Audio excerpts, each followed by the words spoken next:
I watched 70 new movie releases in 2025. Here they are ranked worst to best.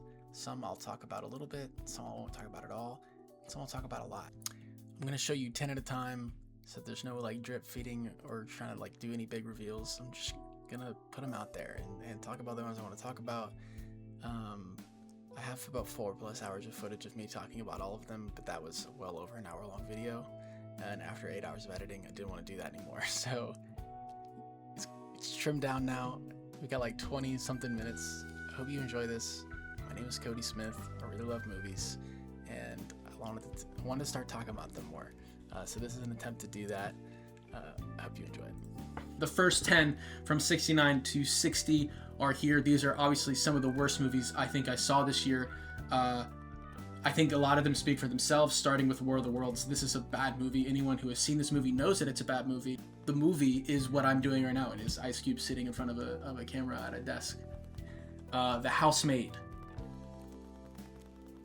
Not for me. Wicked for Good. As someone who is a big Wicked fan, I am actually going to see Wicked this week. The movie is bad. Both movies are bad. This one is particularly bad. Nothing in this movie worked for me. Even a few of the songs that I think a lot of people seem to enjoy, didn't really like it. 2 stars because Elphaba did a pop shove it, and that's sick as hell. Now You See Me, Now You Don't. Can you believe we're getting 3 of these movies? What timeline are we in? After the Hunt is sadly a movie that I don't think works in any way. I don't understand where they went wrong with this movie and why they did it the way they did it, but this movie is not good. Ella McKay, not much to say. House of Dynamite, I think a fundamental failure of something that could have been great. Edgar Wright's The Running Man. I love Edgar Wright. He's one of my favorite directors, probably top 20, I would say. I think this movie is a great time, and Glenn Powell is sending it. I think he is really giving his all for this kind of movie, and he's the kind of guy that in 2026 you want to open this kind of movie. He has the charisma. He's got the action chops. He might be the next Tom Cruise-esque actor that we have, and I love him for that. It didn't quite get all the way there for me, especially in the third act. It's sadly, even though because Michael Cera shows up, and I think he's really funny and really good, it didn't work for me in the end. Thunderbolts. Do I go all in on Marvel? I don't. Just one of the more confusing movies on this list, one of the more confusing movies that I watched last year. Spike Lee is someone that I have an immense amount of respect for, but as someone who has enjoyed the movie that came before, High and Low, I don't know where it went wrong, and I don't understand some of the choices that he made.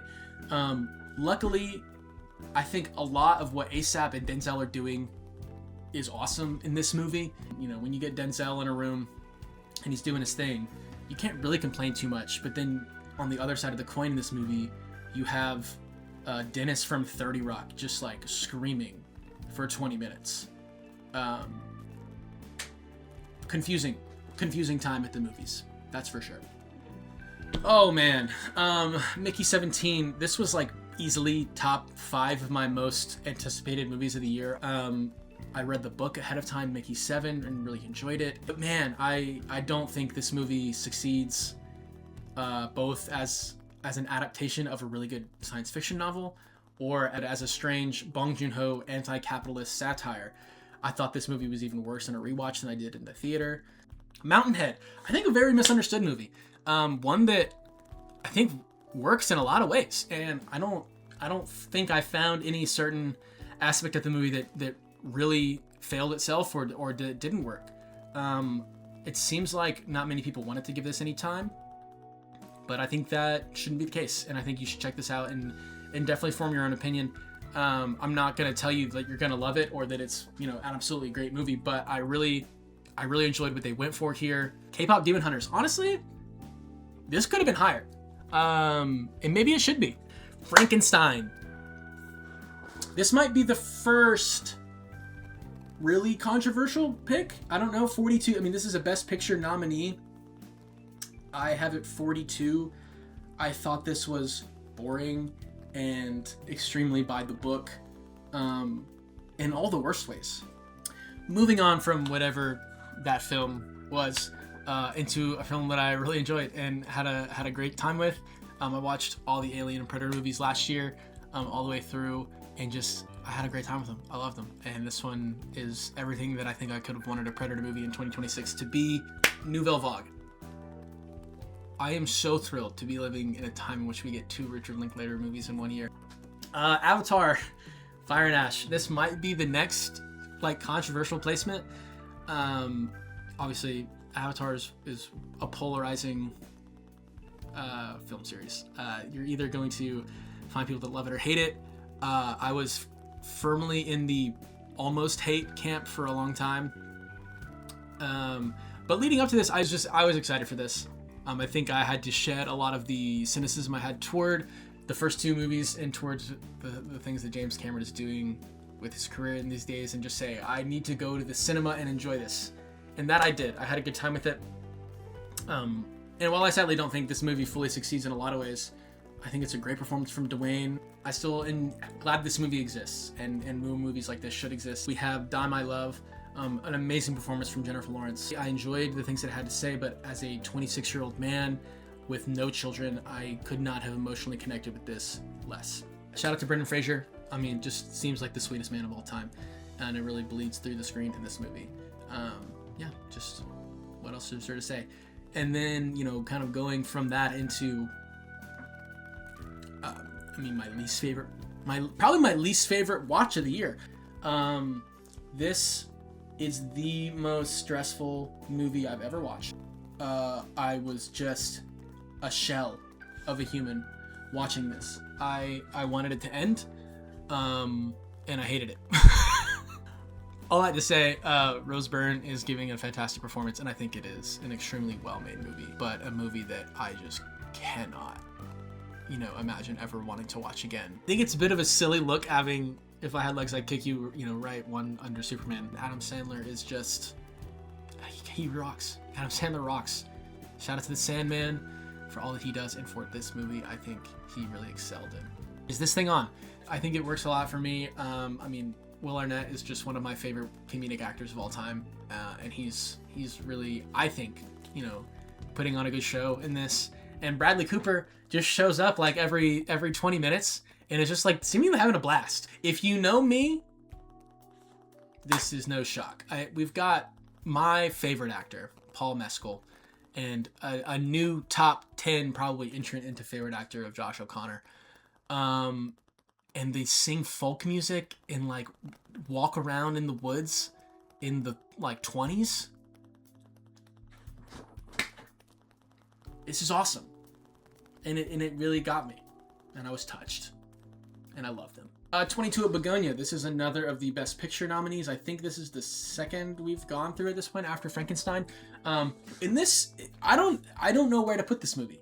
At one point, this was in my top 10, and here it is now at 22. A movie that I enjoyed a lot of, and Jesse Plemons just going for it, and I think really succeeding. He's my favorite part of the movie.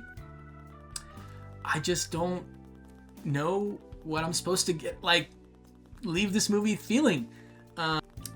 This is a weird movie. I think we all know that. This is a weird movie, and I don't know. It's here at 22. Sorry Baby at 21. Maybe one of my favorite screenplays of the year. Probably a top 5 for me, and that's why it lands here at 21. Very, very strong writing. Strong performances as well. I really like this movie. I really want to rewatch it. I think it's just so well written, so well acted, and really has a lot of an emotional pull to it that I think if you give the time for it, it will give something back to you. Steve coming in at 20. This was a pretty big shock for me. Did not know anything about it going in. I just knew that Cillian Murphy was in it, and I was crying very unexpectedly when I put this movie on. And so if a movie kind of gives you that kind of emotional connection and emotional reaction, it's up there for a reason. We're standing up from 1901. I'm getting too excited. I love every one of these movies. It was very hard to nail down this final top list. This changes every other day probably, but this is what it is today, so this is what's going in the video. Starting with No Other Choice at 19. Look, Park Chan-wook is one of the best directors we have. I've loved everything that I've ever watched him do, and this is another very scintillating anti-capitalist film that is just a lot of fun in a lot of ways and gripping, and had my jaw on the floor in multiple scenes, and also had me laughing and feeling anxious and stressed, and really, I think, like, does everything that it wants to do and succeeds in it, and it's really great. I think it's a really good movie, and that's why it lands here at 19. Next we have Chainsaw Man Reze Arc. I don't really know what to say about this in this setting. This movie rips. If you like Chainsaw Man, there's nothing to not like about this. This movie is a great time. Look, I think this one peaked at like 5. I mean, this was high on the list, and it pains me to put my sweet boy Tom down here at 17. I adore Mission Impossible. In the lead up to this movie, I like fully went in, like I rewatched them all. Like I think I even rewatched one of them like twice. Like, I just love Mission Impossible, and I understand this movie has a lot of flaws, and I could probably list a lot.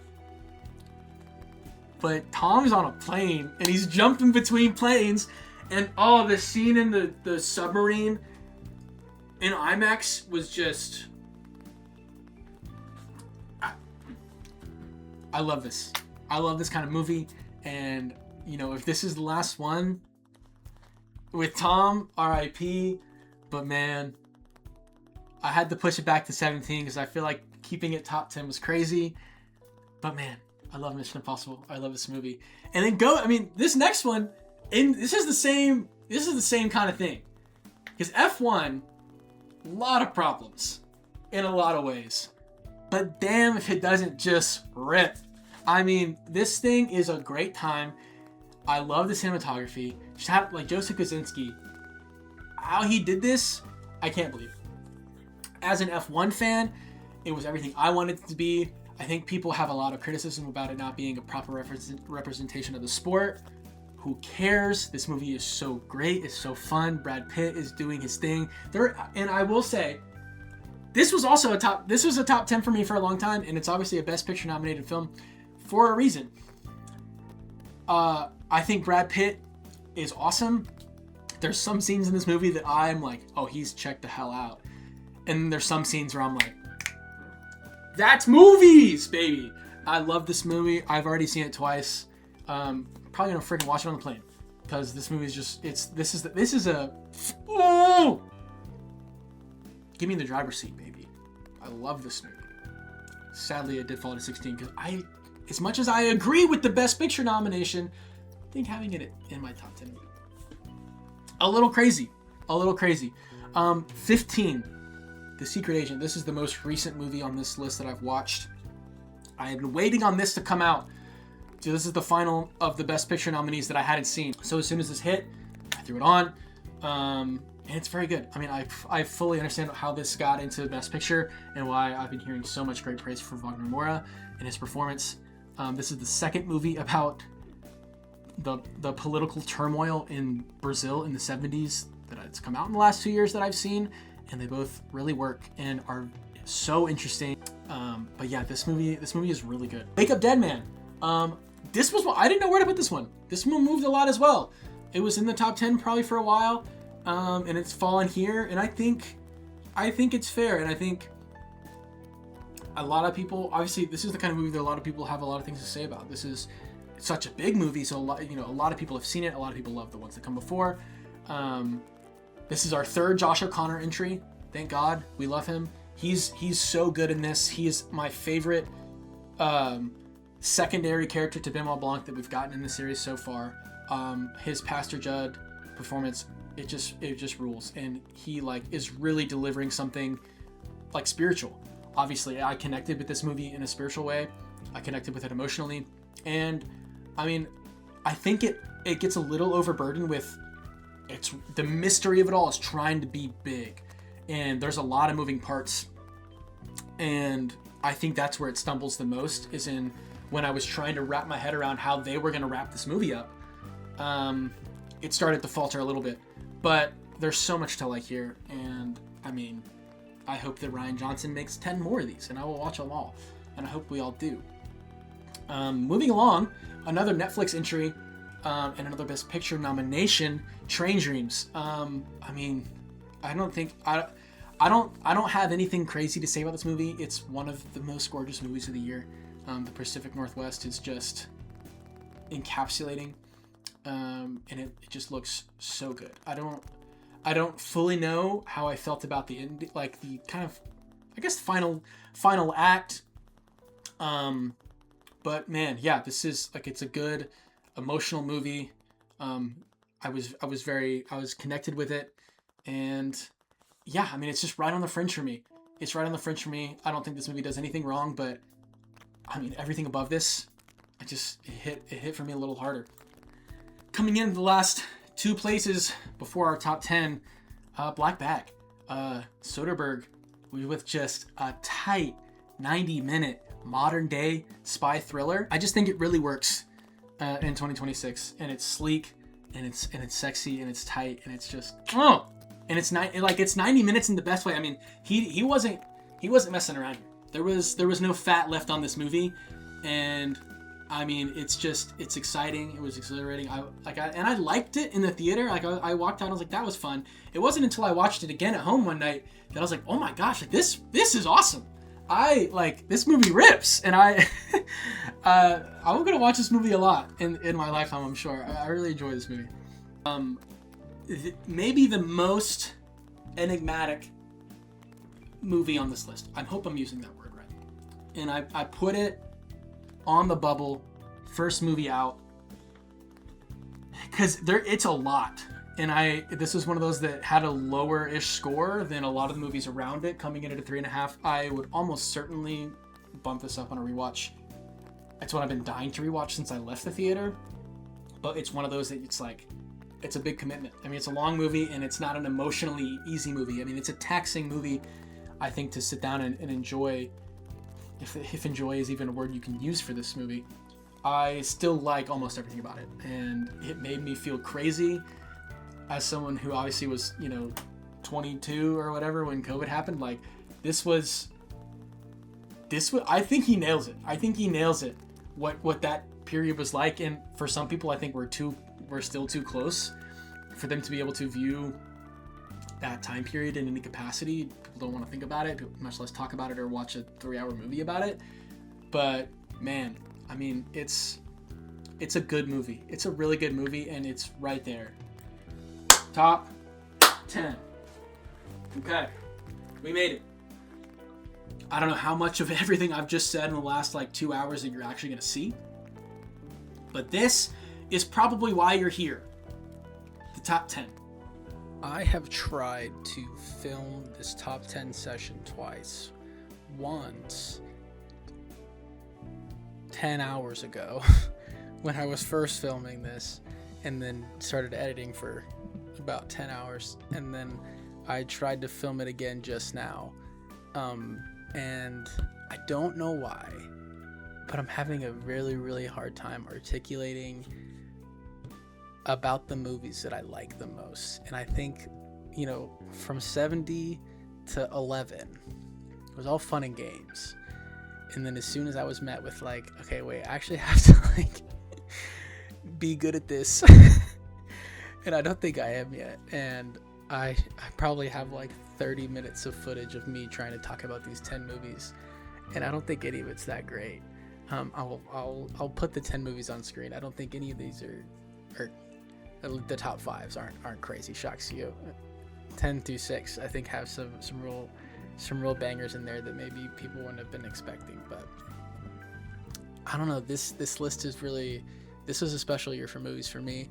I think I saw 30 something new movies last year, and I've obviously watched 70 this year, or this past year, which was it was really fun, and I'm really enjoying movies right now and talking about them with my friends and enjoying being on Letterboxd. And so this was a new thing for me to attempt to put a video like this out there, and I don't think I've nailed it yet. And I'm sorry for that if you're here.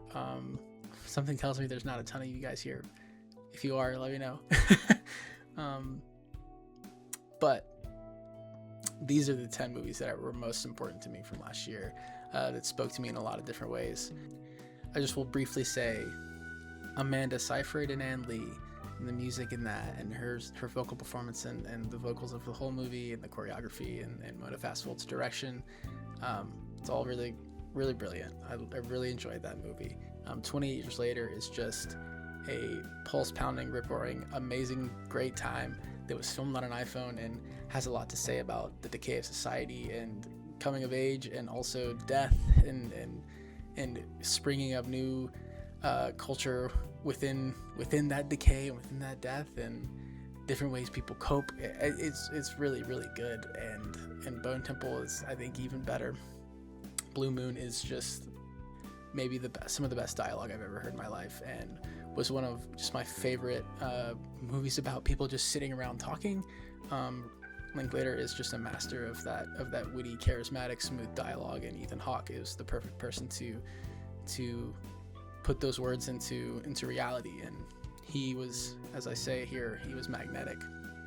Weapons was just like the most glued to the seat and eyes peeled I was maybe all year. I wasn't ready for that. I didn't think I was going to go see it, and I'm glad I did. It's kind of changed how I view horror. Both that and 28 Years Later both did, and I'm hoping it's going to open doors for me in the future to watch more movies like that. Weapons was awesome. The different perspective, story, act structure, that was incredible. I loved what everyone was doing. Zach Cregger, please make a great Resident Evil movie. Lurker is, I think, I don't know how to talk about this movie at all, and one of the two that I struggle to talk about with the most, because I really don't know what to say about this movie. You just need to watch it. Just please watch Lurker. Big ups to Archie Madekwe. I think that's how his name is said. He's so good. I hope to see him more.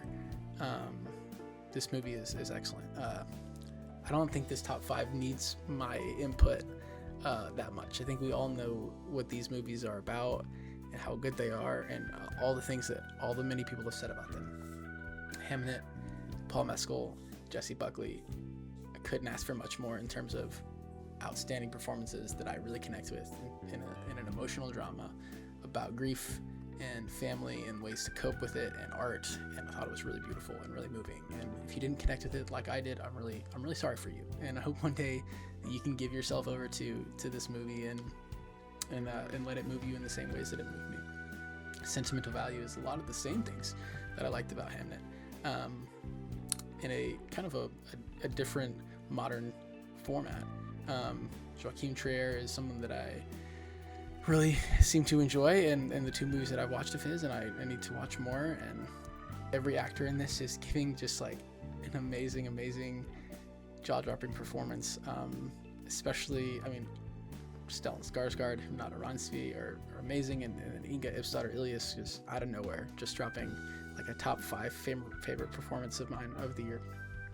This movie is really special, and along with Lurker, I think the one that I struggle to talk about the most for some reason, just is one of those that makes me feel a certain way, and I'm not quite in tune with my feelings, and I'm not quite able to put them down in a good enough way yet, but maybe we'll get there sometime. This top 3 is stone cold, locked in. You knew this was coming. I mean, I'm Marty till I die. I don't need to start because I'll ramble, but I love this movie. This movie's electricity. It's coursing through my veins anytime I start to hear that soundtrack, and I have been listening to the soundtrack. I've been editing this. It's just so good. It's so fun, and I believe Marty. I believe in him, even though he's a piece of shit sometimes. He just makes me want to believe him, and he makes me want to have his back, as he does to a lot of people in the movie. Timothée Chalamet is amazing, and everything that anyone could ever want in an actor. He's our generation's Leo, and I will be seated for everything he ever does in the future. Sinners is the most rewatchable movie of the year. I've watched it 4 times. I will probably watch it once or twice more, at least this year, if not more. A 4K disc looks incredible. Ryan Coogler is on an instant, like, seated no matter what list. Hopefully he doesn't spend too much more of his time directing Marvel movies in his career, but I will still be there for them.